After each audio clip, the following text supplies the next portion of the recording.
أعوذ بالله من الشيطان الرجيم بسم الله الرحمن الرحيم فما أوتيتم من شيء فمتاع الحياة الدنيا وما عند الله خير وأبقى للذين آمنوا وعلى ربهم يتوكلون والذين يجتنبون كبائر الإثم والفواحش وإذا ما غضبوا هم يغفرون والذين استجابوا لربهم وأقاموا الصلاة وأمرهم شورى بينهم ومما رزقناهم ينفقون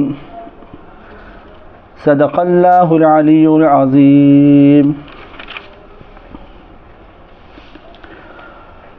پناہ مانگتا ہوں میں اللہ کی شیطان مردود سے۔ اللہ کے نام سے جو بے انتہا مہربان اور رحم فرمانے والا ہے۔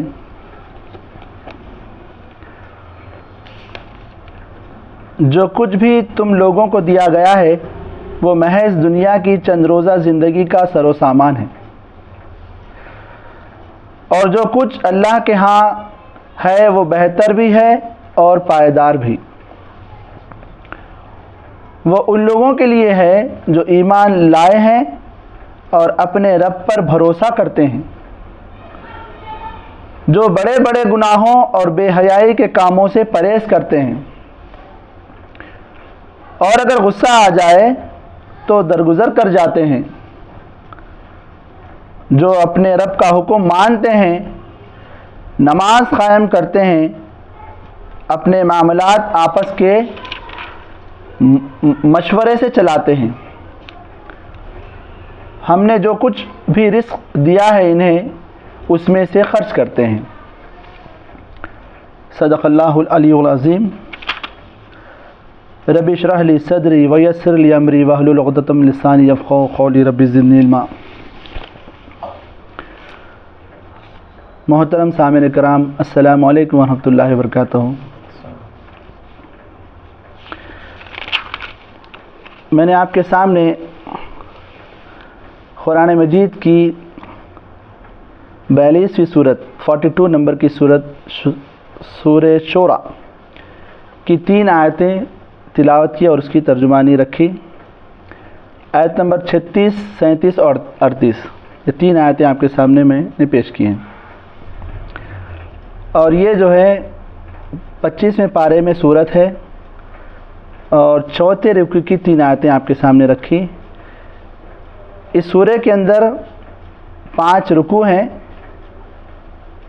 اور 53 آیات ہیں، اور یہ سورہ مکی صورت ہے۔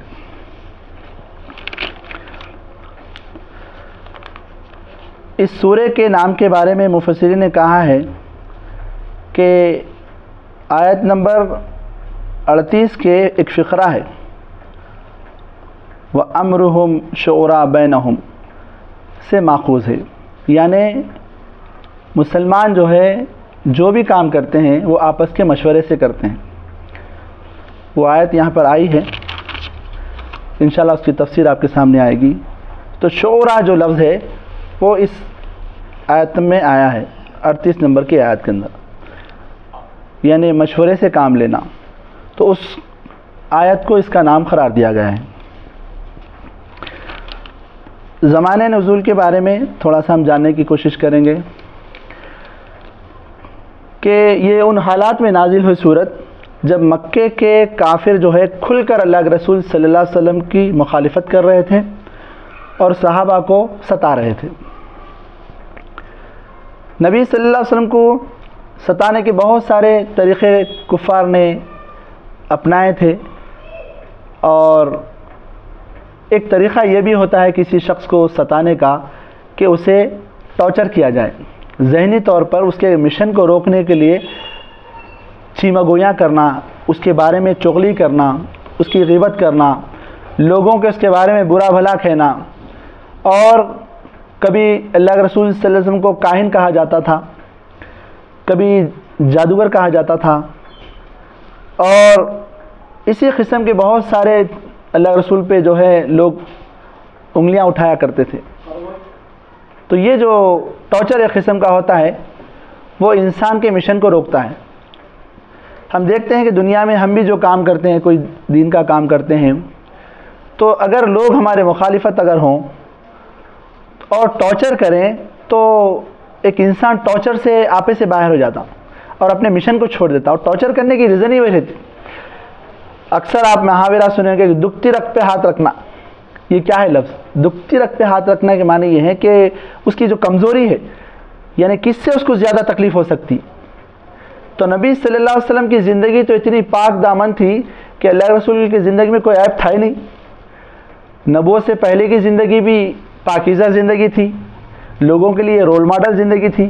اور نبوت کے بعد تو اللہ رسول کی زندگی تو پوری دین کی تبلیغ میں گئی.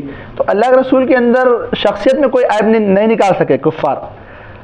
لیکن کلام کیونکہ ایسا کلام تھا، وہ اللہ کا کلام تھا جو سننے کے بعد متاثر ہوئے بغیر نہیں رہ رہا تھا کوئی بھی مکے کا شخص.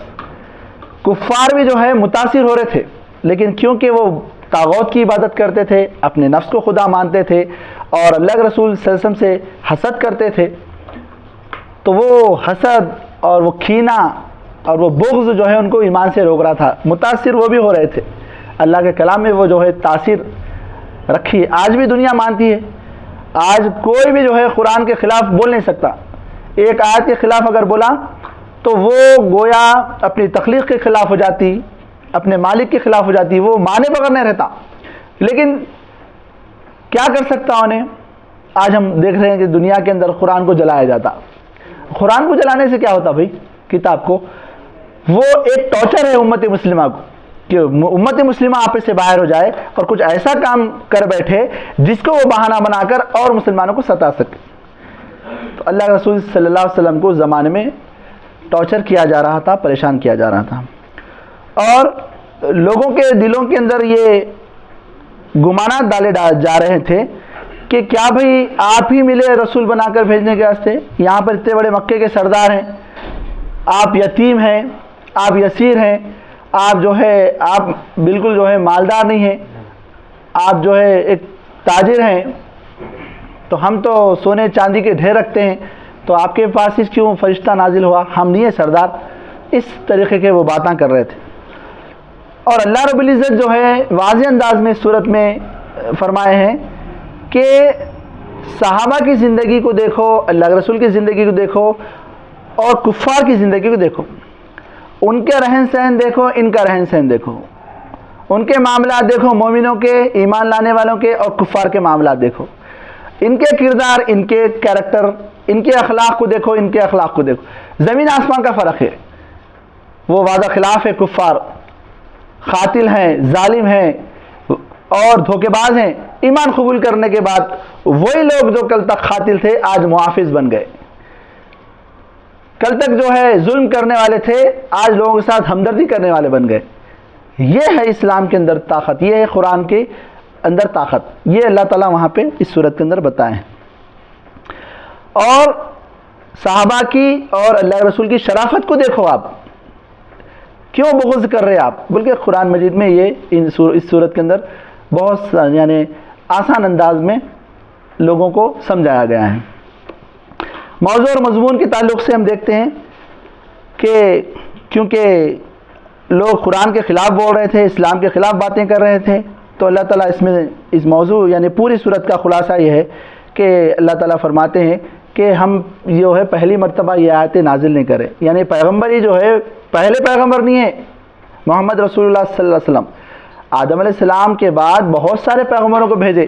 جبھی بھی انسانیت گمراہ ہوئی، جبھی بھی جو ہے لوگ جو ہے خدا کے باغی بن گئے، اپنے نفس کو بت بنا لیے، اور کوئی چاند کو، کوئی سورج کو، کوئی ہوا کو خدا بنا لیا، تو اس وقت اللہ نے ان کی رہنمائی کے لیے پیغمبر بھیجے، اور یہ لاسٹ آخری پیغمبر ہے محمد صلی اللہ علیہ وسلم۔ یہ کوئی نرائل رسول نہیں ہے، بلکہ اس میں اس صورت کے اندر سمجھایا گیا۔ اور کیونکہ اللہ کو چھوڑ کر جو ہے لوگوں کا ذہن یہ تھا